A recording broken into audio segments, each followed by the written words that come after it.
for beginners.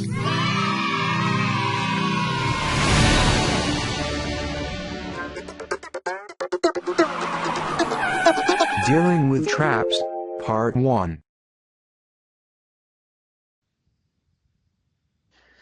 Hello, chess fans.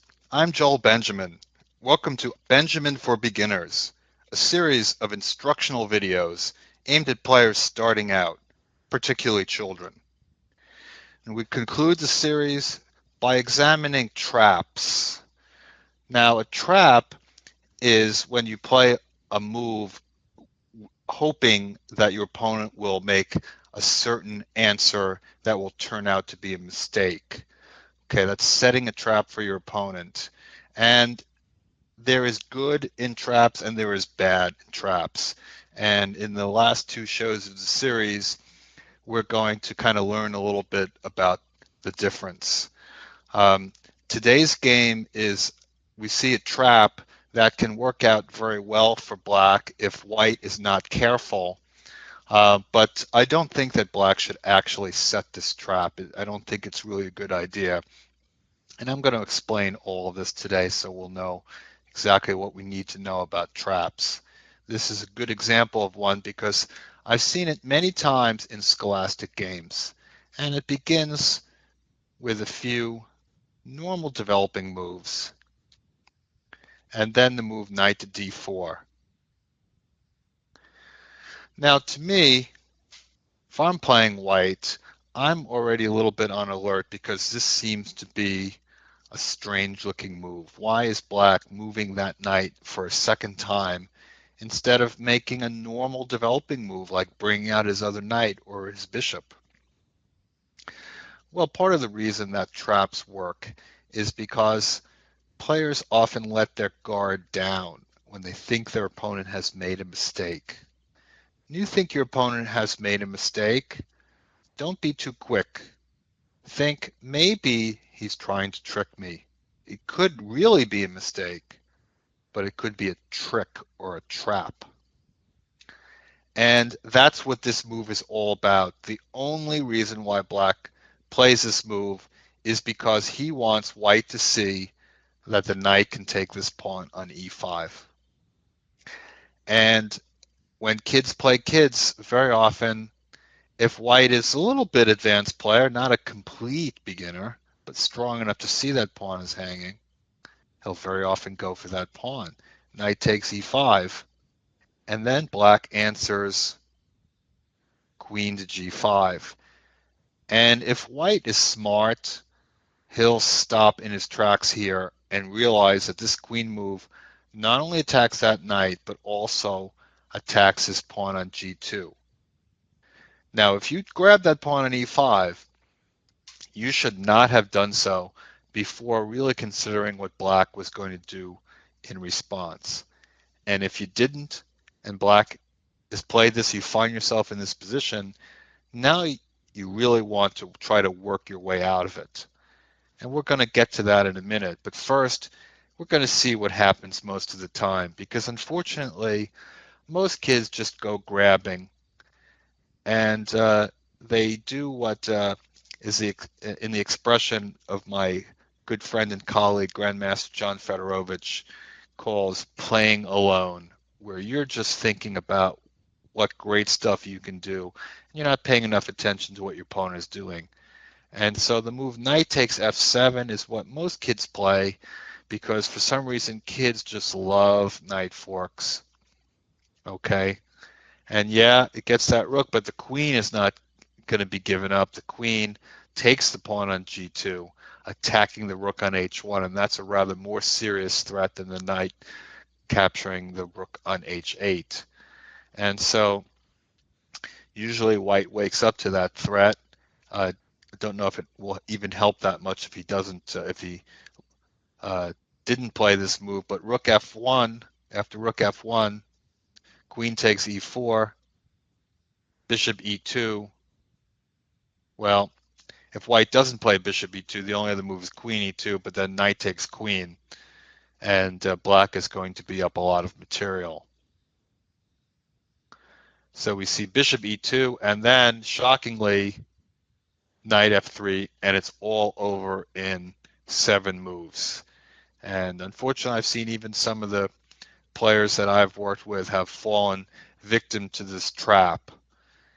And like most traps, it takes advantage of the other opponent not being careful, of being too greedy and too quick with his moves, not taking the time to work out what to do. So let's back up a few moves. Let's see how this tragedy could have been avoided for white. Okay, so we've seen how white can fall into the trap, but now we're going to try to avoid it. We're going to try to make the best of this situation. So instead of knight takes f7, let's find a better move. First of all, white can try knight to g4, and it's very good if you notice that move, which defends the knight and protects the pawn on g2. The only problem is that black is going to play d5 with a double attack. And I don't mean a double attack on the bishop and the pawn. I mean a double attack on the bishop on c4 and the knight on g4, because the bishop is now ready to take it after the pawn has moved up. So that pretty much leaves as a sensible move, just bishop takes, pawn on f7 check. And I find it very interesting that in this trap, so many people go for the knight fork and don't really consider taking a pawn with check and forcing the king to move, which is a very nice thing to do if you can. Now from here, I think that most black players would play king e7, and we'll look at that in a moment. It actually seems to be a better move to go king to d8. And that's because if white tries to defend everything, and he can now with knight to g4, because there isn't the move d5 with a double attack. It's only a single attack on the knight, and white can deal with that. However, black actually has a strong move here, and I think that a lot of players who'd play this trap wouldn't necessarily know it, but it is a little bit dangerous if he finds the move knight takes h6. And that's because if we trade knights, then he's going to get this business with queen takes g2 again, and we find ourselves in trouble the same way as before. Also, our bishop on f7 is attacked. Now white actually has a counterattack with c3, and that works in all lines except for the kind of strange looking knight c2 check. Queen takes knight on c2, queen takes g4. Now that move is still attacking the bishop on f7. So if we move the bishop away, queen takes g2, rook f1, knight to g4. And black is going to take this pawn on h2 with a knight and probably win in exchange. And I think that black has an advantage here, although even this position is certainly not the end of the world. So let's go back. Let's go back to this position, bishop takes f7, king d8. And maybe the best thing that we can do, and it's certainly a good idea if you're a little nervous about these complications and you've seen your opponent attacking, here you can even simply give the piece away with castles. Now you've already gotten 2 pawns and you've forced your opponent's king to give up the castling right for the rest of the game. Now if the queen takes e5, c3, knight goes back to e6. This is an important move for black, because if the knight goes to c6, we have a very nice continuation, d4, queen takes e4, that's a blunder, rook e1. And then when the queen moves, the rook is going to get down to e8 with checkmate, so that wins the queen. Stronger move for black is knight to e6, because now if d4, queen takes e4 is okay in this position. We're going to see later on something slightly different where it's not good for black.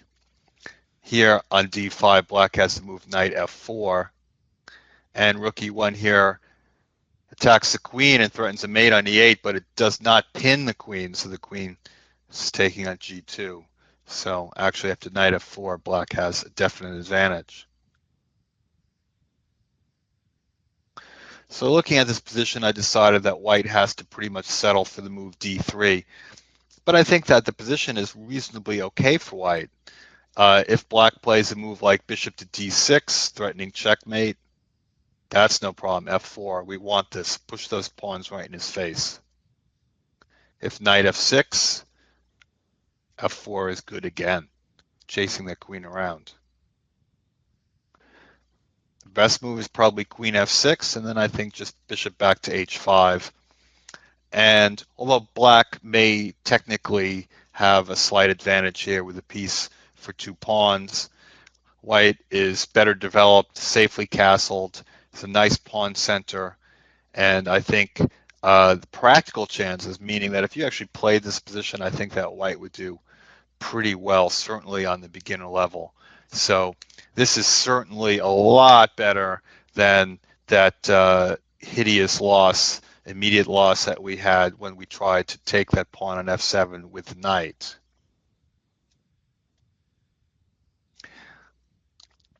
So after bishop takes f7 check, the most common move for black is then king to e7. Now white can't save the piece, but I think that simply by castling, white has a good position. Now after queen takes knight on e5, white has a few things he can do, but I kind of like just to take the knight on g8 to not lose any time. Now to chase this knight back, and when the knight goes back, to kick it again with d4. Now if black takes the pawn on e4, pawn to d5, and white is already getting that piece back, because if the knight moves, white will pin the queen to the king. Better than taking the pawn is to move the queen away, something like queen f6. But then I kind of like the move f4, just sort of chasing black with a mountain of pawns in the center. So white has all 8 pawns to 6, 2 pawns for 1 piece. It isn't even that much material to be down. And meanwhile, white has better development. He's safely castled, and black's king is in the center. It's in danger, and it's blocking the black pieces from getting out. The bishop can't get out on f8, the bishop on c8. Black hasn't opened the front doors for that one yet. So I think white actually has a good position. So even if you start to fall into the trap, if you keep your head about you, you may end up with a very good position. Okay, and that shows something about traps, that if you fall into one, you have to really try to do your best to work your way out of it. Okay, don't just go headlong to defeat, and only when the position is completely gone, where you're checkmated or about to get checkmated, start to think what you can do. Now I'm going to take this position back one move further, to really the beginning of where the trap started. It started with the move black playing knight to d4. As I said, a move that really has no purpose except to try to get white to fall for this trap. And that, to my mind, is a bad trap.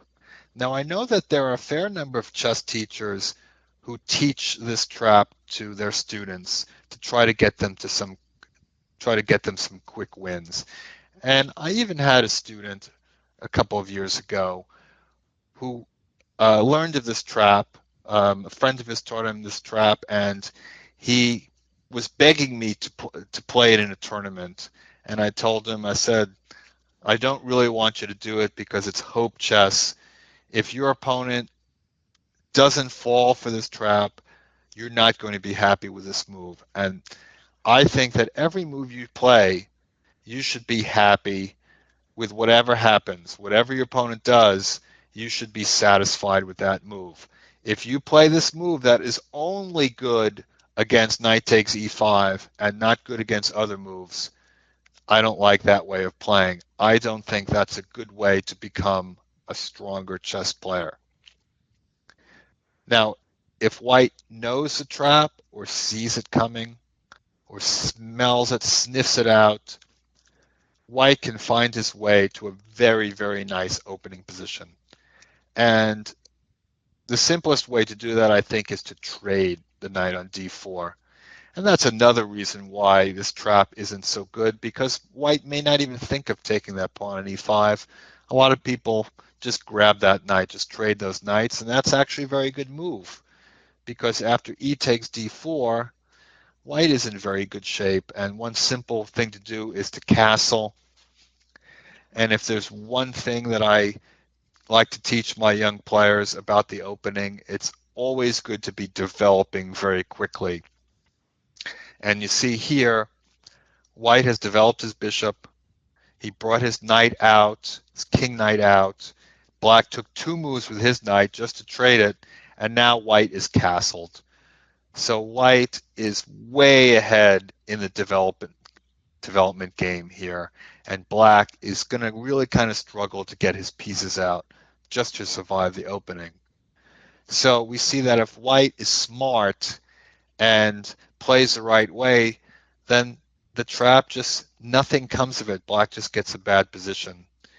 And even if white starts to fall into the trap, there is still hope. There is still a way that you maybe can find a good position coming out of it for you after all.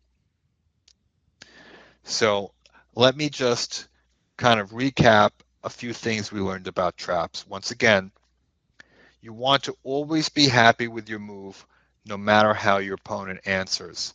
If you are hoping for one move and your move is no good, if he doesn't play that move, don't play it. Like a lot of kids I see, they attack their opponent's queen, and the queen can just take that piece. And sometimes the queen takes the piece, and they don't seem to care. They just think, well, I almost got his queen. Well, I don't think that's winning chess. Second, always look twice if your opponent seems to be giving something away. Like in this case of where black is giving away the e-pawn and then giving away the f-pawn. Think twice. Look to see what your opponent is up to. Don't play alone. And finally, if you think your opponent has caught you in a trap, sometimes you can even sense that just by the way they're acting. Take your time. Slow down. Well, that's always good advice, but especially in a difficult situation. Slow down and try to work your way out of it. So that's what you need to know to deal with traps. In the next lesson, I will deal with traps again, but I'll show you what I call good traps. Traps that come out of openings that you might normally play. And if your opponent doesn't fall for the trap, you're okay with that too. It's just a little extra way that your opponent can go wrong. And if he does, it's on him. And if he doesn't, that's fine. You're still okay with your position.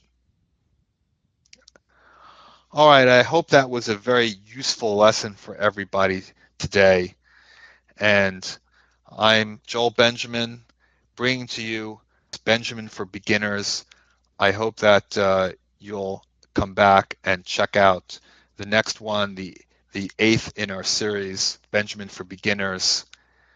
And I think that you all can learn something from it. So hope you come back for that one. Goodbye.